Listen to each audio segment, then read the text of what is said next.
দেখেন ভাই দেখেন, আমন ধানের ক্ষেতের মাঝে কলা গাছ। তো কলা গাছ কিন্তু এটা গৃহস্থে যে কৃষক, এই ক্ষেতের মালিক, সেই রোপণ করেছে।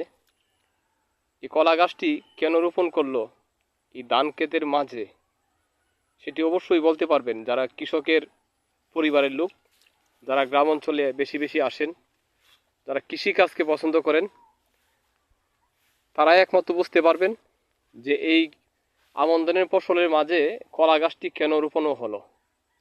মাঝে মধ্যে এই যে পলির টুকরা দেখতে পাচ্ছেন।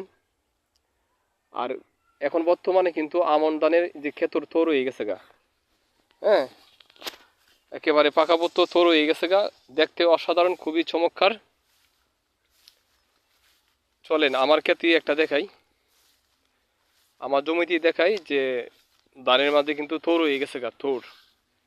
অল্প কিছুদিনের মধ্যেই মনে করেন যে এগুলা এগুলা বের হওয়া শুরু করবে ইনশাল্লাহ।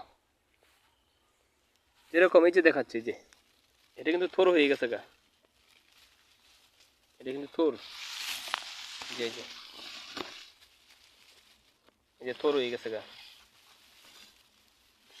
আমরা থোর যে বুঝতে পারি, এই অংশটা কিন্তু মোটা, এই অংশটা মোটা, এটা এটা কিন্তু চিকন, এটা মোটা।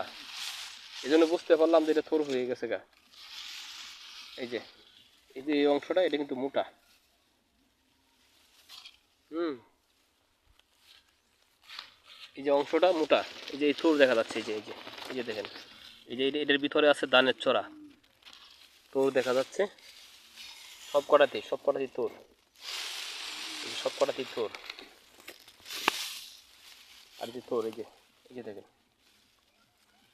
একমাত্র যারা কৃষকের ছেলে, যারা কৃষিকাজকে পছন্দ করেন, তারাও অবশ্যই বুঝতে পারবেন।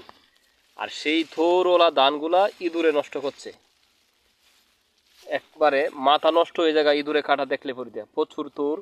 আর এই থোরগুলা ধান সব কিছু ইঁদুরে নষ্ট করে ফেলেছে।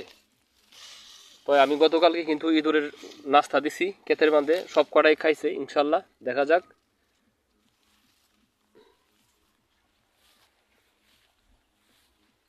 আজকে দেখা যাক কতদূর। এই যে ইঁদুরের খাবারের জন্য এই যে কলা পাতার মধ্যে